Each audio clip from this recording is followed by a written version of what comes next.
This video has been brought to you by Samba Tree, your natural alternative. Make sure you check us out over at sambatree.com. Okay, so if you haven't by now checked it out, make sure you head on over to the community post page here on YouTube. I did a short post where I pointed out something that I can almost assure you that a lot of people aren't really talking about, but we definitely, particularly us as black folks, black Americans, we definitely need to be talking about this. Now, I'm not, I'm older, but, I ain't young, okay? And I think a lot of us kind of fit into that category. And what I'm talking about is just about 5 years or so ago, if you guys remember this, COVID. You remember that? Where basically, you got to be shut in. You can't go outside. You can't expose yourself to sunlight, and you can't do, you breathe the wrong way. This can happen, that can happen, all that kind of stuff. All the warnings. If you don't take this, then this is going to happen, and all of that stuff. We had it all, and it was a time of great fear for a lot of people because there was a lot of uncertainty that was being thrown into the air at that time, and so a lot of people were living in fear.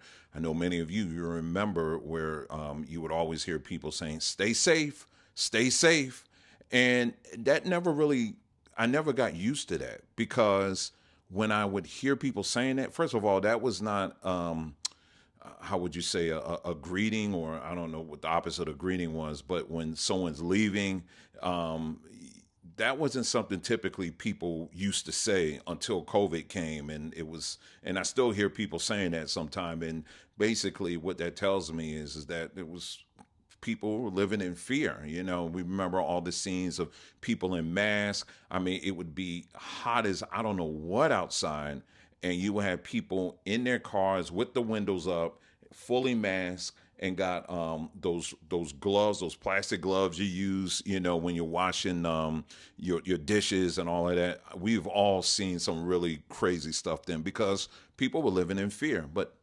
anyway, I'm just painting this picture as a reminder for many people who may have quickly forgotten about those days, because I, for one, have certainly never forgotten about that. Now, one of the things that this system was really focused on immediately when this whole COVID panic 911 emergency came out was very interesting. They were focused on black people. They kept bringing up black people. They said, we got to get black people to take this thing. We got to get black people to take. A Black doctors group has been doing its own independent vetting of the COVID-19 vaccine trials. The National Medical Association has already had 2 meetings with Pfizer, and a third one is planned. The group also met with Moderna and AstraZeneca. The association's president says they wanted to do their own vetting because many in minority communities are concerned the FDA is influenced by politicians. And the government's rollout of the vaccine didn't quite hit the mark. We got to make sure that we have multiple ways of getting it distributed. Dr. Fauci suggests equitable distribution of the vaccine should include hubs in poor communities. The way we're going to get around that is put it in community centers in the community. And it just really, and I'm so glad that I have documented a lot of these things, because this was something that I don't think none of us should ever forget. I mean, just what was going on, but they kept emphasizing that how we as black people, we got to make sure that we're on board, that we're leading the way. And they kept bringing up one of the fears that many black people would probably have with this was, in fact, what happened during the Tuskegee experiments. Now, just to be clear, the Tuskegee experiments isn't the only medical government-sponsored medical experiments that was done on black people. There's a lot of them that has happened and still happen to this day. You may want to check out this book, and I have plenty other books like that that talk about some of these experiments over in our digital library. Make sure you check that out as well. So this was not our first rodeo at all when it comes to a government mandated medical procedure, because that's exactly what this was. And so they sent out all the troops. They sent out the preachers, of course. It's in the heart of the community.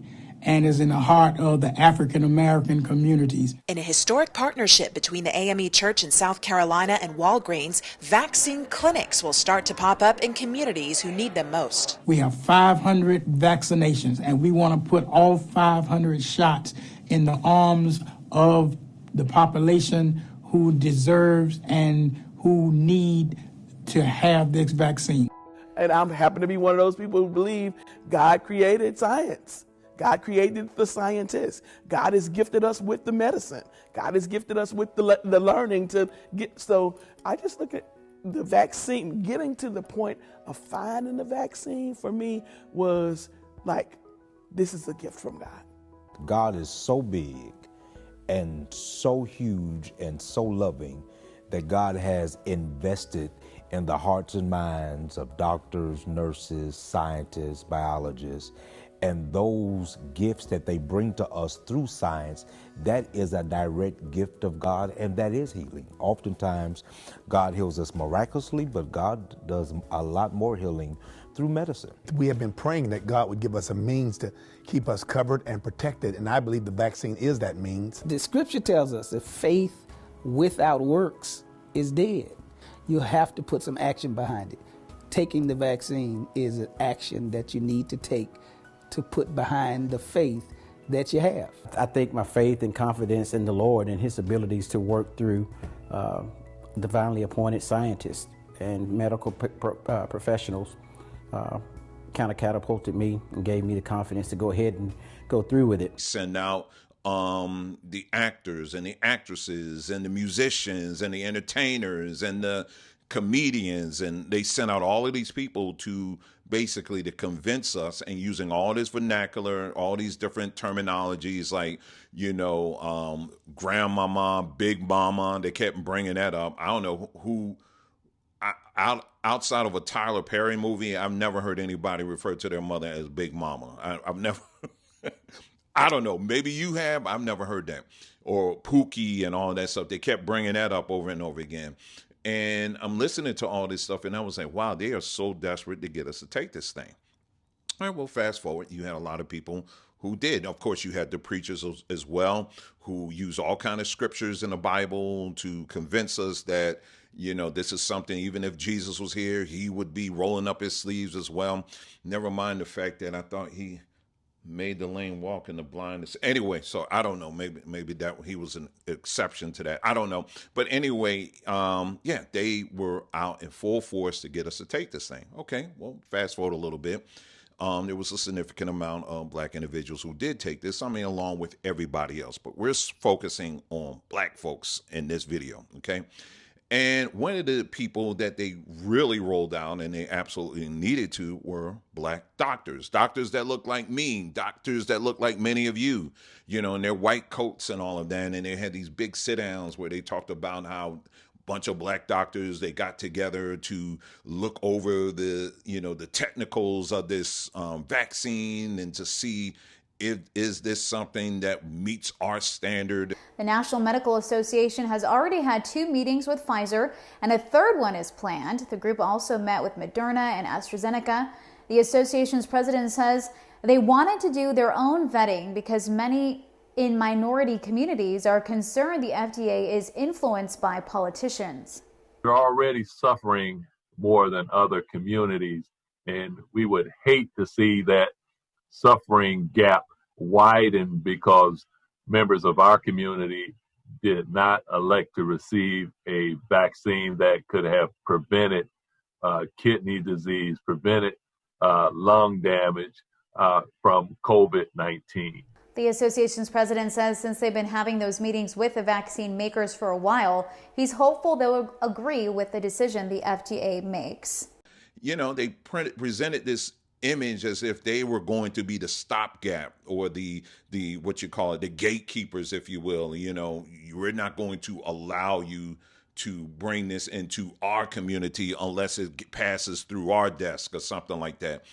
But in reality, I'm looking at this, I'm like, you guys aren't going to stop this, okay, if there's something wrong with it. Well, long story short, of course, they came out and said, well, we looked at it and we see that everything was fine. And yes, black people, you need to take this, you need to take it, you need to take it over and over again, right? So the black doctors were rolled out as a trusted face that black people can easily depend on. Why? Because they're black doctors. And this is one of the things I want to point out to you is that when you look through black American history, if you had one of your siblings or, a relative who went to medical school, if they was able to afford it, and they became someone in the medical field, be it a doctor or nurse or whatever, it's a pretty big deal.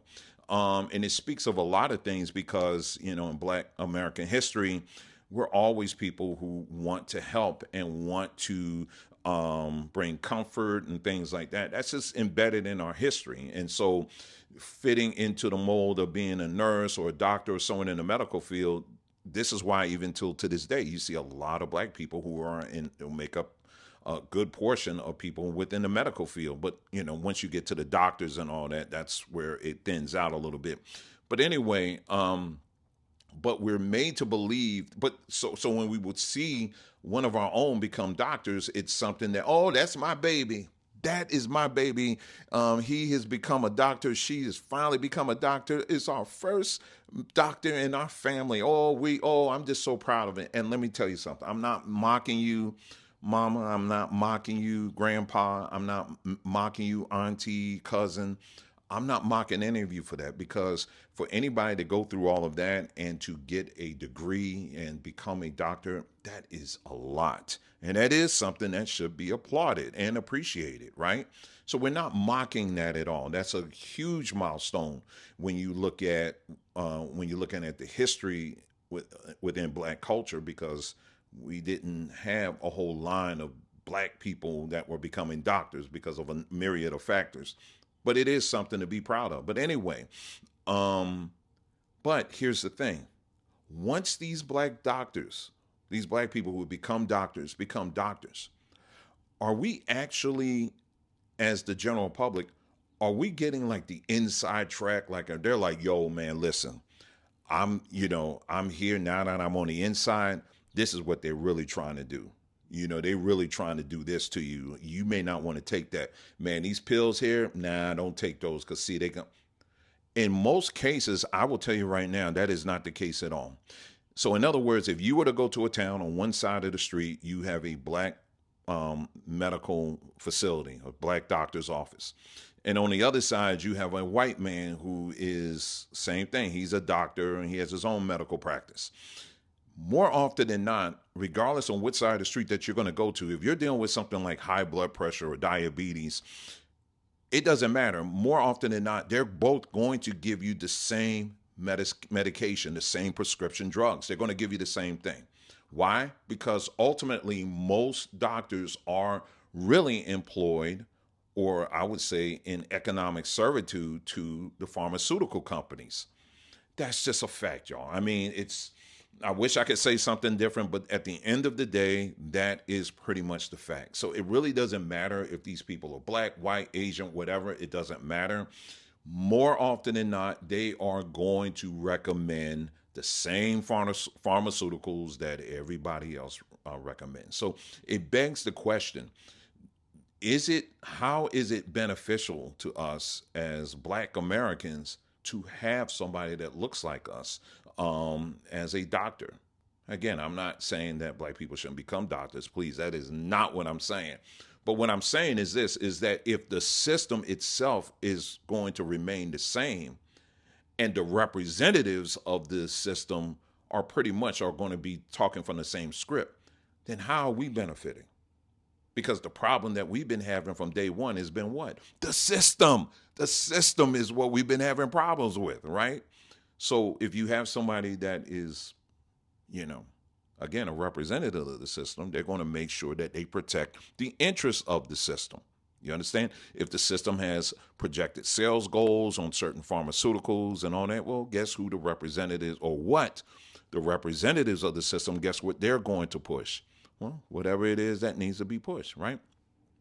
Well, here's another thing I want you to think about, and this was also in my post, was this. When you look at any, during COVID, I'll just start here. During the whole COVID days, my wife and I, we dedicated countless numbers of hours to pour ourselves through various medical studies. We listened to various people within the medical field. We even had people on our platform in the medical field that was educating us on a lot of these things that were being thrown around and giving us a ton of information for us to ponder, to think about, to process, and to decide on what we wanted to do.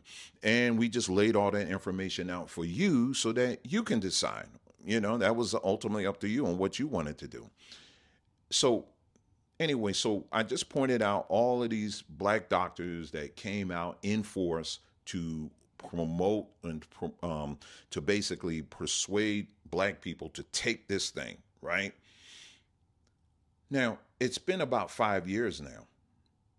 Have any of those black doctors gotten together to put together some kind of study, a follow-up study to say, okay, here's our 4-year, our 5-year, our 2-year study, just as a follow-up to see, what has been the impact of this vaccine on black American people? I would think that would be automatic. I mean, in other words, if we're talking about a government-sponsored, mandated vaccine or medical procedure, given the history of this country, I would think it would be just instinctive of black doctors saying, okay, we encourage this on our people. How about we do a follow-up and see what has been the impact on our people? Well, I've taken a look. I haven't seen any. It's really interesting. Now, like I said again, if you have ever taken the time and read through medical reports or all of that, there are countless numbers of reports that are out there, peer-reviewed studies that are done all the time, and I'll have some on the screen here of various doctors, medical people, researchers that have gotten together to do these follow-ups to find out, okay, what has been the impact of this thing? There's been many people do this. This is like standard fare in the medical field. But when it comes to black doctors, I haven't seen any of that. I mean, they were leading the charge to get us to take this thing. But now, after the fact, we're like 5 years out.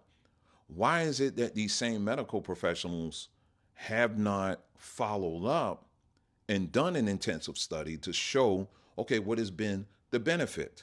Okay, what has been the negative side effects too? So that we can be more informed on what it is that's, what really took place and, what kind of impact is it having on my body and all of that, and there's a lot of things I can say right now on this video, but I'm on YouTube, so I'm very limited on that. But I think it's a very fair question. In fact, if you take a look at this was a conversation, a little short conversation. I didn't cut it off. She did, of a black doctor who was on X recently. And she was very proudly talking about these, the amount of black doctors that were being minted from, I think it was Howard University and all of that. And, and she was so proud of that. And I asked her basically, okay, during COVID, I asked about COVID, the follow-up. Has there been any kind of studies that these doctors have come out with, to show, okay, what has been the result? Because if you're not providing that, where are we going to get that information but you, because you're on the inside? And basically her response was, vaccines are safe and effective. That's it. That's all she told me. Literally, that's all she told me. It's like a standard reflex just to say that. I'm like, okay, you're making a statement. I'm looking for a study. And unfortunately, she didn't follow up with that. But this is the type of mindset that as black folks, we need to have when it comes to our health and wellness, because if you think this is the first time that the government has done this in our lifetimes, trust and know they do this literally every day. Every day that many of you go to your doctor's office or you go to the hospital or whatever, we entrust these people in these white coats and the stethoscopes and all of that, we entrust them with our health and our wellness, that they have actually done real research. But the reality is, in many cases, these individuals, regardless if they look like us or not, are simply passing on information that was passed on to them by the very system that has been giving Black people problems since day one in this country. And so what my encouragement to you is this, is that be proactive. Don't put your guard down simply because your doctor happens to look like you.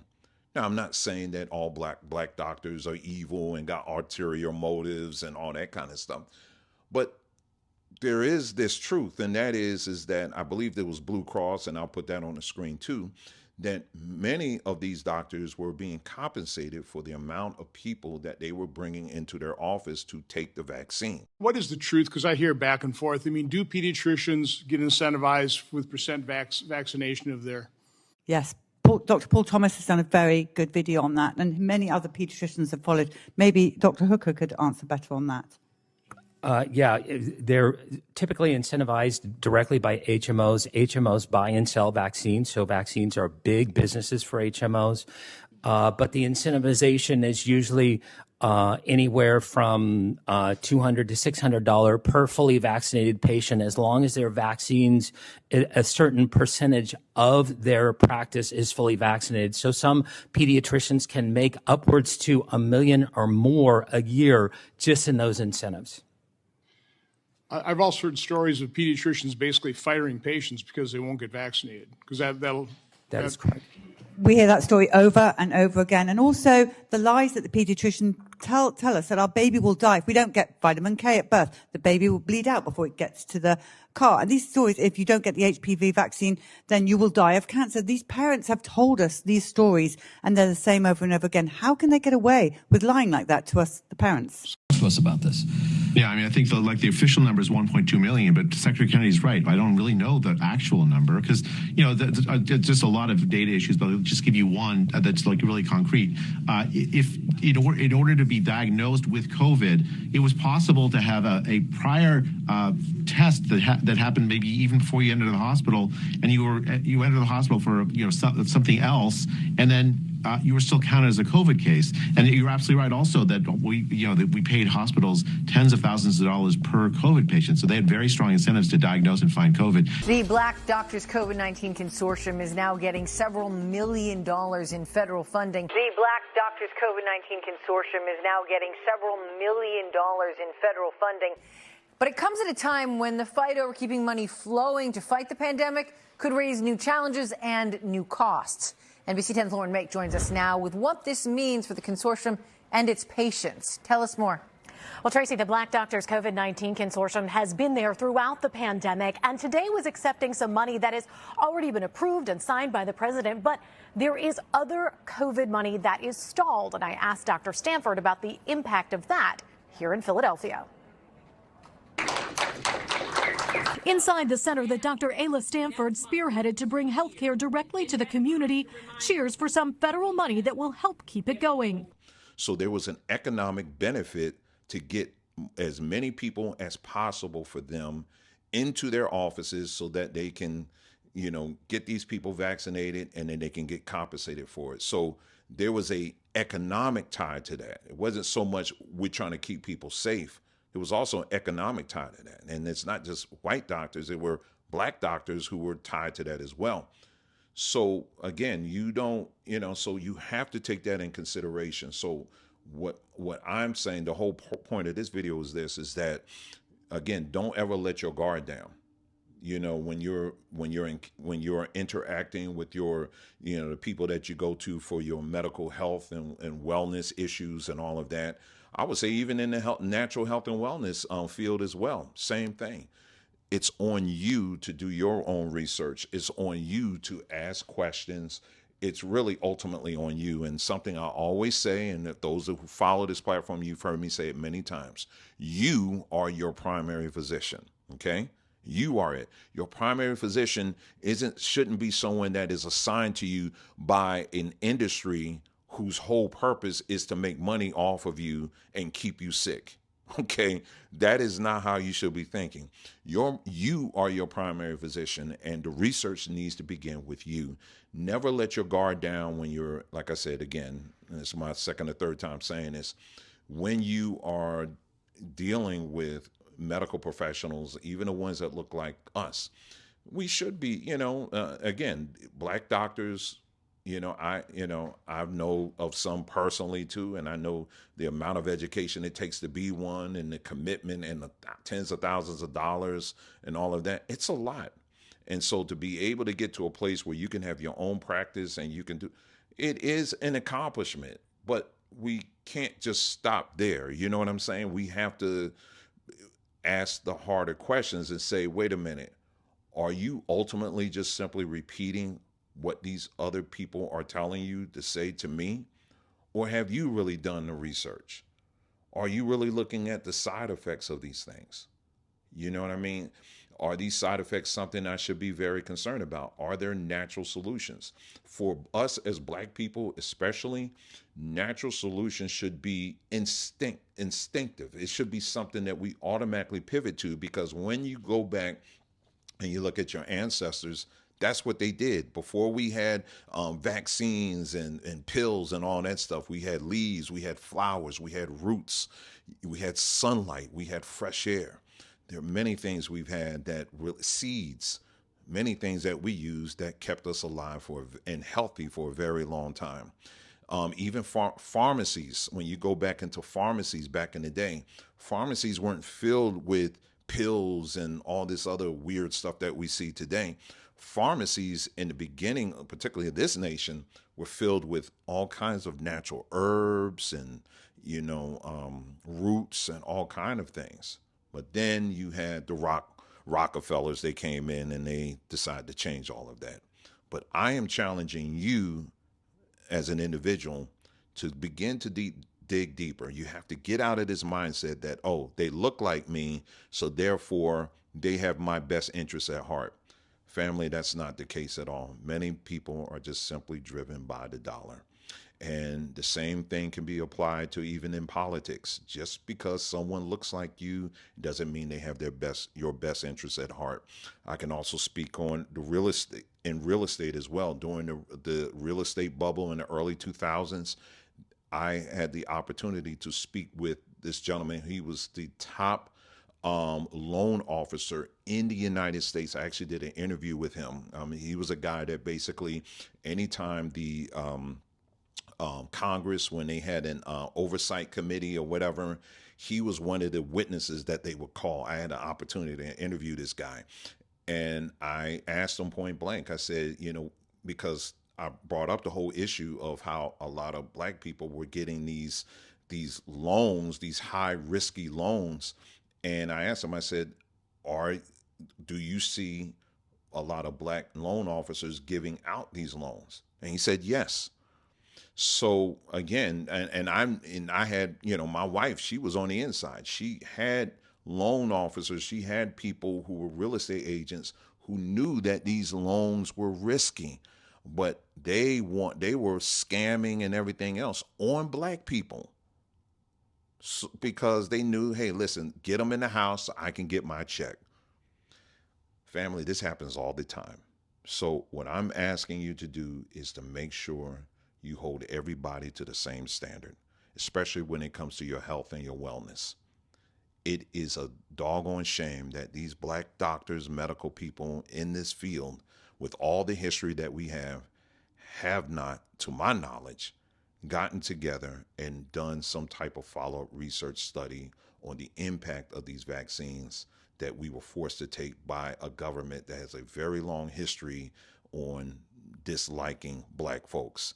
And the fact that they are now in a position where they can create a real course correct and raise up a standard, and they're not doing that, it says a lot. So I hope you guys got something out of this video. As always, thank you so much for tuning in. You guys take care, and I'll see you again soon.